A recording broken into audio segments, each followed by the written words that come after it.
日式机甲动画仅存的硕果高达，它究竟成功在哪儿？高达又与其他机甲动画到底有什么不同呢？日式机甲动画从曾经的火遍大江南北，到现如今的一年都很难看到几部相关的新番。别说能出什么新的现象级作品，就是那些经典的老 IP， 现如今啊，能偶尔出个剧场版或者是模型，就已经算是拼尽了全力发挥它的余热了。而在众多日式机甲 IP 中，高达算得上是硕果仅存的，还能隔三差五出个新番或者是剧场版的 IP 了。那么高达究竟有什么特别之处，能让它如此具有生命力呢？UP 作为一个普通的动漫爱好者，今天就来给大家分享一下我对这件事的思考。如果跟一个高达老粉丝来讨论高达的特色，他可能会说是对战争的反思，对人性的描写等等。确实这些在口碑比较好的高达作品中都是普遍存在的。但你如果问一个高达路人粉这个问题，他肯定脱口而出，因为机体帅。不得不说高达最经典的那几套机设方案，放眼整个机甲动漫界，那都是独一档的。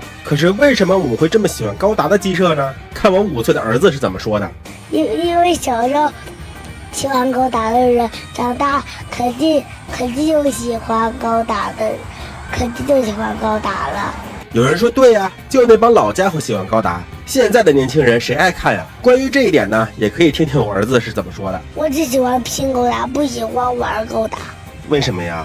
因为拼高达有成就感呀。那为什么不玩呢？就是高达不能变形。也有能变形的高达呀。那些变形的高达太难了。哪有变形金刚难吗？现在明白了吧？高达 Z 为啥当年要做变形机体？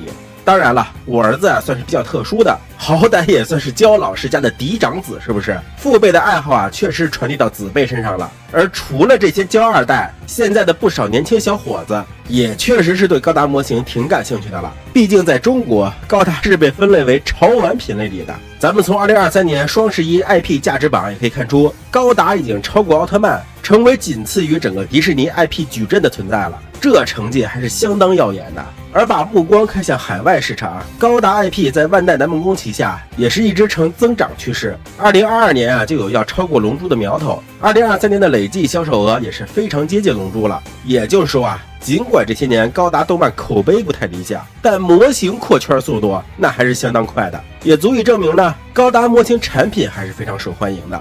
这里面有万代拼装产品的技术优势，有模型产品研发的实力基础，更多的还是机设本身的成功。高达的机设可以说是几乎影响了整个时代的机甲走向的，无论是配色、身材比例，还是各种标志性的结构，那都是独领风骚的存在。具体为什么这么吸引人，这可自然是要单出一期来讲了接下来呢，说说高达第二个成功的点，那就是背景设定。这就要提到机甲动画的一个分类方法，即超级系和真实系。很多入圈比较晚的玩家现在对这个分类可能是比较含糊，但在当初呢，也就是超级机器大战刚问世时，就有一个非常明确的分类界限。魔神、盖塔这2个作品是超级系，高达是真实系。而这3部作品呢，也就是俗称的激战御三家。超级系的特色是血高、甲厚、伤害高，但闪避命中比较低，使用起来更偏向于一骑当千的感觉。而真实系的特色呢是脆皮、伤害低，但命中高、闪避高，且参战机体比较多，从而形成小队作战的模式。当然了，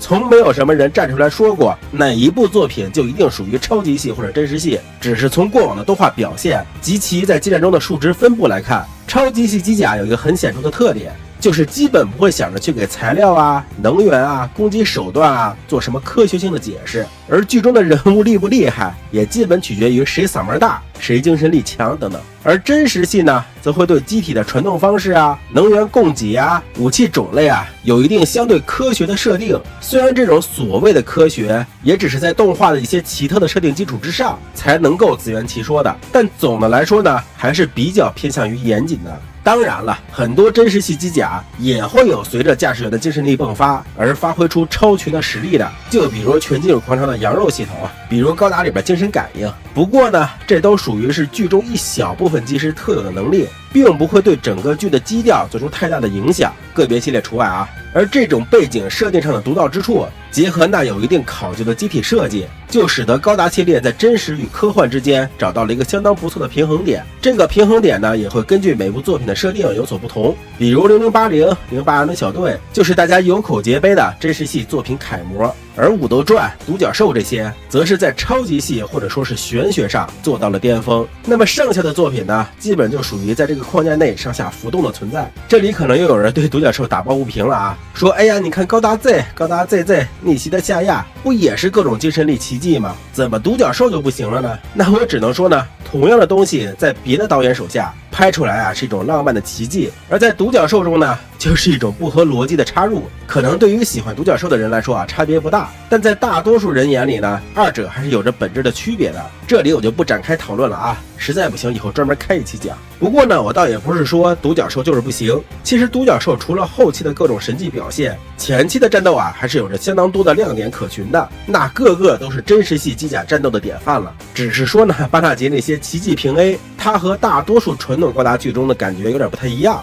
但反过来说啊，咱们这些老高达粉丝推崇的那种所谓的真实系的感觉，现在的孩子们就真的喜欢吗？举个例子啊，我给我儿子看，在高达粉丝中口碑爆表的杰刚队长大战沙地利，从他的反应来看啊，似乎还没有高达 C 的新剧场版中拉克斯一挥手敌人全军覆没来的刺激。他甚至看完了以后啊，还会迫不及待问我，那个女人能锁定那么多坏人啊，还一下就把他们打爆了呀。所以说啊，事物都是两面的。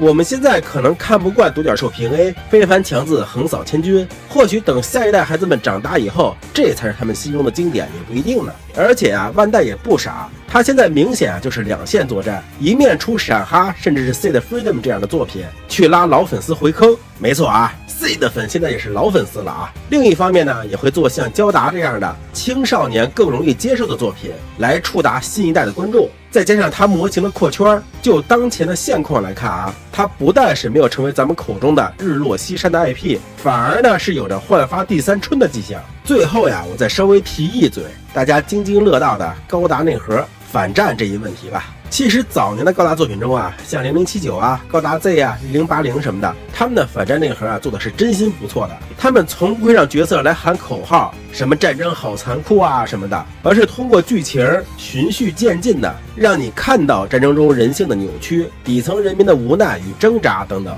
这一点我觉得是在新时代高达剧中基本上很难看到的了。毕竟那一批的导演啊已经老了，而新一代无论是导演还是观众，都对和平的渴望没有那么感冒了。只能说啊，这个内核有当然更好，没有啊也不能强求了。先让高达这个 IP 活下去才是当务之急。你想想啊，跟高达一个年代诞生的动漫作品，如今还能像高达这样生龙活虎的，也确实非常少见了。